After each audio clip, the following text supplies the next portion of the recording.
What's going on, you guys? It's Ron here with the latest news on your fourth stimulus check update and stimulus package update, not to mention daily news report. The House just passed a bill to suspend the federal debt limit. Exactly how will this impact the final passing of the largest stimulus package in U.S. history? How will this impact our chances of getting a fourth stimulus check? The U.S. Postal Service mail delivery is about to get permanently slower and temporarily more expensive. This is leaving many Americans very upset, and for good reason. A recent study reported that nearly 1 in 5 baby boomers who have no form of retirement income say that an early retirement might be completely out of the question for those without a sizable nest egg. A third of baby boomer respondents cited that it was for a lack of money that held them back from achieving their retirement goals. How many of you guys have considered starting a home-based business recently? Have you thought about how much money you would need to earn from your home-based business to be able to live comfortably? Drop me a comment down below. Let me know how much you would need to earn from your home-based business to be able to live comfortably. Stimulus 24/7 365, all for our YouTube fam here on the Ron Yates channel. And if stimulus and money making is your thing, then you're in the right place. We cover all things personal finance, stock market updates, cryptocurrencies, and of course stimulus package updates, stimulus check updates, and the US economy. So be sure to hit the subscribe button and tap that notification bell. Oh, and I just want to thank you guys always for hitting the like button on these videos. I really appreciate the support, and I really do enjoy delivering the news to you guys. All right, well, with all that being said, let's go ahead and jump in. The House passes debt ceiling suspension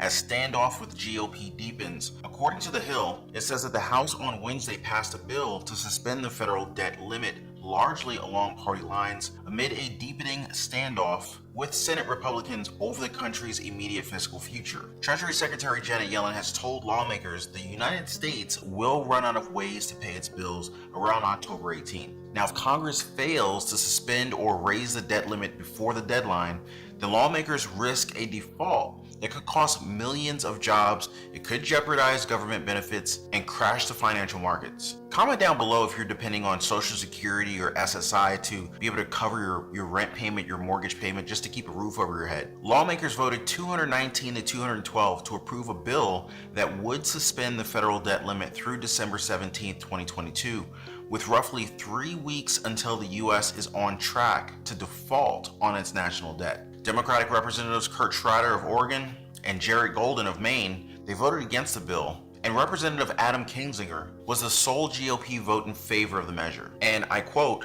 "And because we have a responsibility to the health and well-being of America's working families, and this would have a disastrous effect on them." Earlier, House Speaker Nancy Pelosi, she wrote that the chamber would move forward to honor its responsibility to protect the American economy and Americans from the catastrophe of a default by passing legislation to suspend the debt limit. Republicans insist Democrats should raise the limit on their own, cornering Senate Majority Leader Chuck Schumer to introduce a motion that would allow the Senate to hike the ceiling with a simple majority. It needed unanimous consent, and Minority Leader Mitch McConnell blocked it on Tuesday. Raising the debt ceiling, however, does not authorize future spending. The U.S. would be unable to pay its current obligations if it does not increase or suspend the limit. Now, Congress has raised or suspended the ceiling 78 times since 1960. At least according to the Treasury, and it just did it in 2019. Avoiding default normally comes with very little drama, though a 2011 fight over the debt limit and budget deficits contributed to Standard & Poor's downgrading the U.S. credit rating for the first time ever. Mitch McConnell repeatedly said that Republicans would support a government funding bill that does not include a suspension of the borrowing limit. Schumer has so far insisted that he will not include a debt ceiling suspension in the Democrats' social spending bill, which they plan to pass with a simple majority through budget reconciliation. On Wednesday, he said that the party would have to amend its already passed budget resolution, the first step in reconciliation to do so. Reconciliation allows Democrats to pass certain bills without Republican votes. Now, personally though, I'm still remaining very positive. I'm still very optimistic about this whole thing.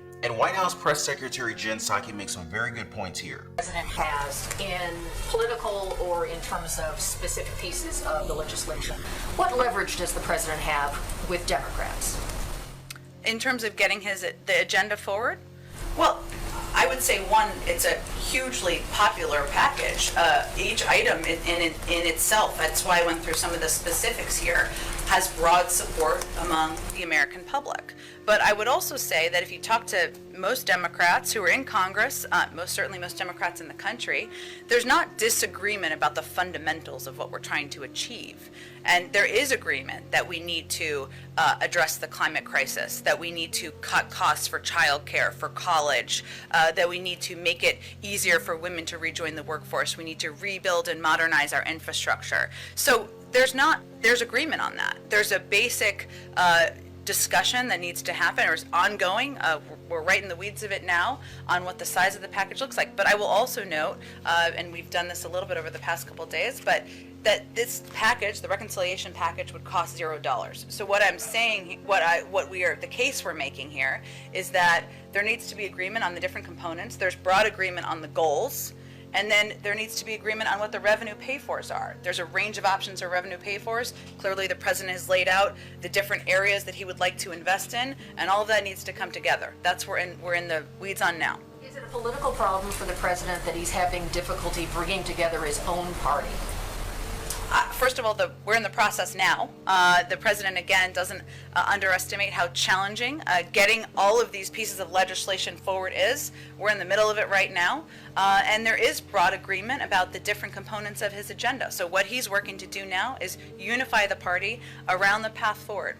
That's what we're in the middle of. I don't think it's a little too early to evaluate how it's going to end. You said it could go into next week? That's your expectation? We'll see. But all kidding aside, guys, but what I can assure you though is that it's definitely going to be a very exciting upcoming week for stimulus. Let's just have a quick look at what's on the line right here. The IRS child tax credit, $250 to $300 monthly payments per child to be extended into 2025. We got the earned income tax credit sitting at $538 for individuals with no children at all. And then if you do have children, at least one qualifying child, then that's $3,584. Two qualifying children, you're sitting at $5,920, and if you have three or more qualifying children, that is $6,660. That's a lot of cash. And all of this is potentially on the line here. Now, we may even see this boosted under Representative Gwen Moore's proposal. She put this in saying $4,000 for single filers and $8,000 for married filers. She also wants to make it a monthly check. So here we go again with these monthly recurring checks again. You see the theme here, kind of like those monthly child tax credits that are already going out. There's also child and dependent care tax credits sitting at $4,000 to $8,000 for the care of qualifying persons. Now this covers your children or other dependents. Electric vehicle tax credit, $7,500 in federal tax credits for certain alternative energy cars. So I don't know if you're driving like a Chevrolet Volt, maybe you've got a Tesla or something like that. $7,500 in federal tax money could be available for you. Oh, and let's not forget our community members on Social Security, SSI, SSDI, our seniors, disabled, veterans, surviving spouses, railroad beneficiaries, the whole Social Security alphabet. We're still keeping a very close watch on that potential $1,400 stimulus check that is exclusive to you guys. The Senior Citizens League is still petitioning Congress for that one. Now they're saying that the Social Security recipients should receive a $1,400 emergency stimulus check to cope with this unprecedented inflationary year. Social Security benefits are one of the few types of income in retirement adjusted for inflation, but soaring inflation has taken a toll on households' finances of retired and disabled Social Security recipients. So sure, they may be talking about seniors here, but we're all feeling this crazy high inflation these days, especially our friends and our loved ones who are on Social Security. Am I right, guys? We'll keep you guys posted this week and, of course, going forward. Now, as for the how, like President Biden said, this is a process and it's going to be up and down. He reassures everyone, though, that every element of my economic plan is overwhelmingly popular. Now, I can definitely agree with him on that one. And based on Progressive Caucus Chair Representative Pramila Jayapal's recent interview, we can definitely expect it to get done sooner rather than later. Would it be enough if there were an agreement on the Build Back Better Act, the $3.5 trillion spending package, but not an actual vote tomorrow? Would that be enough for you in the House Progressives to vote for the infrastructure bill? Well, the reconciliation bill does have to start in the House because it's a budget reconciliation bill. Right. But everything should be agreed upon. What we don't want to So have an agreement's happen, good. An agreement well, is no, good. but an agreement of exactly what's in there, the language needs to be worked out because And a commitment that everybody's going to vote and for everyone's going to vote for it. And if Republicans offer, amendments in a vote-a-rama, that we're not going to have Democratic senators suddenly vote with Republicans. So the idea here is, unlike many other bills, many other times that we do this, where the House passes a bill, it's not necessarily something that the Senate can do. The Senate then goes and passes their bill, and then we conference or we have back and forth. This is a pre-conferenced bill, which means everybody in the Senate Right. and everybody in the House has to agree on every piece of it. But Pelosi says that she's bringing the infrastructure bill, the bipartisan bill, to the floor of the House tomorrow for consideration. Are you going to vote for it or against it? I don't believe there will be a vote. I mean, the Speaker, You don't think there's going to be a vote tomorrow? I mean, the Speaker is an incredibly good vote counter, and she knows exactly where her caucus stands, and we've been really clear on that. The votes aren't there. She's not The going to votes aren't there. So I don't think she's going to bring it up, but I think the urgency is important. I mean, this, in some ways, the fact that this is there has finally provided the urgency for senators to engage in reconciliation, for the president to really weigh in. And, ultimately, we're delivering on the president's agenda. I mean, this is the Build Back Better agenda is not some crazy agenda that just a few people support. It's actually the vast majority of the Democratic caucus. And there's a few people in the House and a couple in the Senate who aren't quite there yet. But even moderates in frontline districts all support this Build Back Better agenda. But just to clarify, you don't think there's going to be a vote tomorrow, but either way, you're looking for an agreement on the reconciliation, not necessarily a vote first when it comes to infrastructure. Well, it's just the logistics of it, right? Yeah. Everything has to be done. There has to be kind of an ironclad. Are you guys close to that at all, an agreement? Well, I think we're finally talking, which is which is important because that hasn't been happening for the last couple of months. Pelosi says it's going to happen this week. Is that realistic? I mean, we want to have it happen as soon as possible. So everybody, I know I worked every single minute of every single day for the last several weeks, for the last several days, trying to talk to people and get this done. That's our hope, is to try to get it done. But we need the Senate to engage with us if that's going to happen. Senate Budget Committee Chairman Bernie Sanders and 10 other Democratic senators also issued a statement this week in support of the $3.5 trillion stimulus package, and they said, Congress has the opportunity to pass the most consequential economic legislation since the New Deal. We can create millions of good-paying jobs as we repair our crumbling infrastructure, address the climate crisis, and finally confront the long-neglected crises facing millions of low-income and working-class families across the country. We can accomplish those goals only if we stick to our original agreement. The House of Representatives should wait to pass the bipartisan infrastructure bill until the budget reconciliation bill, which enacts the rest of President Biden's Build Back agenda. The Senate, with Majority Leader Chuck Schumer, also announced an agreement on a framework to pay for the final spending package. White House Press Secretary Jen Psaki said that the framework is a menu of revenue raisers that will pay for the spending agreement. She also said there is broad unity on the importance of lowering costs for Americans on an array of issues, including child care, elder care, universal pre-K, and the cost of college. Then President Biden chimes in here and he emphasized that the new spending in the reconciliation bill would be fully paid for. And I quote, he says, "We're going to pay for everything we need to spend. Every time I hear this is going to cost A, B, C, or D, the truth is, based on the commitment that I made, it's going to cost nothing because we're going to raise the revenue to pay for the things that we're talking about." Senate Finance Committee Chair Ron Wyden of Oregon, he said he was in meetings over the framework and shared it went right to the heart of what we need in terms of tax fairness in America, and that's where we are this morning. Pelosi called it an agreement on how we can consider going forward in a way to pay for this. And if that's not enough, things are about to get worse. The USPS mail delivery is about to get permanently slower and temporarily more expensive. USA Today says Americans who have been frustrated with slow service of the U.S. Postal Service since the beginning of the probably won't be very thrilled after this. The service is about to get even slower. Starting Friday, the Postal Service will implement new service standards for first-class mail and periodicals, according to spokesperson Kim Frum.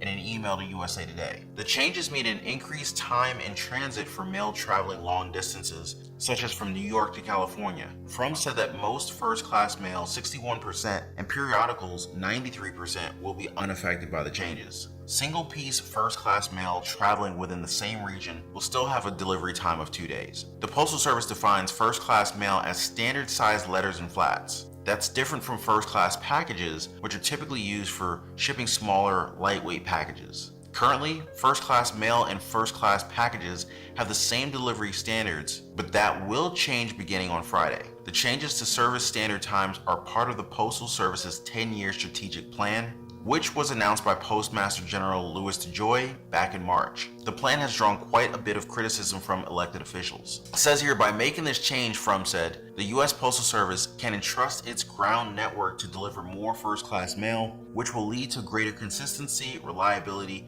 and efficiency that benefits its customers. Whether it's 300 miles or 3,000 miles, the current standard for first-class packages require 3 days service for any destination within the contiguous U.S.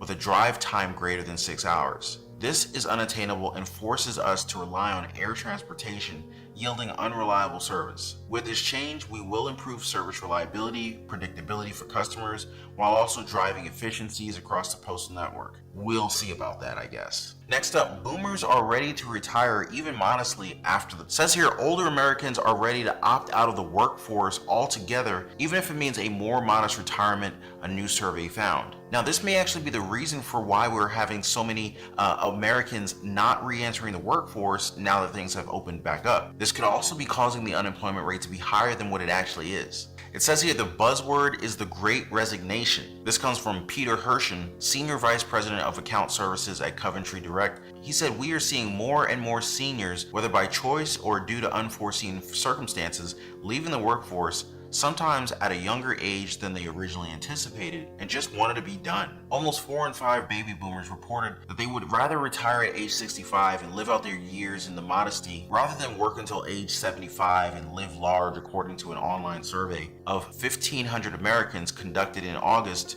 from Coventry Direct. And they are not interested in a second act or encore career in retirement either, even if it's a passion project or a gig. 55% of respondents said that they weren't considering a career post-retirement at all. This has caused a great financial and lifestyle reprioritization for baby boomers, according to Hershen. And he's speaking on behalf of those who exited the workforce and embraced retirement more in 2020 than in the last decade. It says here, that bucks the trend of the last decade, which was to work as long as possible while continuing to save. Hershen attributed the shift to them and said, people have reached the point of exhaustion. For the baby boomers still working, workplace changes over the last 18 months have forced the generation to adapt and adopt more technology than ever before. And it might have actually triggered a breaking point for some. After a 40-year career, a forced adjustment to a new way of productivity, connectivity, and new protocols have either been embraced or rejected, according to Hershen. For some people it works, and others may need to move in a different direction. But for the nearly 1 in 5 baby boomers who have no form of retirement income, and early retirement might be out of the question for those without sizable nest eggs. A third of baby boomer respondents cited it was a lack of money that held them back from achieving their retirement goals. Those with some savings are willing to use it all and not leave a financial legacy if it means 10 fewer working years, an intention shared by 77% of boomers. How many of you guys have been working in the workforce prior to but now, since you're considering retiring early? Another question for you guys. How many of you guys have considered starting a home-based business recently? Have you thought about how much money you would need to earn from your home-based business in order to live comfortably? Hit me up in the comments down below. I would love to know how much you would need to earn from your home-based business in order to live comfortably. Let's set our goals and actually go after them. More updates in my next video, but this was today's 4th stimulus check update as well as daily news update. Pelosi confirmed the votes that were happening this week. 3 major bills dropped this week. You had the $1.2 trillion bipartisan infrastructure package, the mega $3.5 trillion stimulus bill or reconciliation bill, the government funding bill, not to mention many baby boomers looking to leave the workforce early and many people looking to retire early. Also, definitely check out our channel playlist section for all of your hottest stimulus topics like Social Security, student loan forgiveness, and of course that fourth stimulus check. And don't forget to share this video with your friends and your loved ones. I bet they would appreciate the stimulus lowdown too. So anyway guys, I just want to say thank you for dropping by, and even bigger thanks for hitting that like button. I really appreciate it. Definitely tune in next time for more of your favorite stimulus check updates, timelines, and discussions, and I'll see you guys in the next video. Take care and be safe.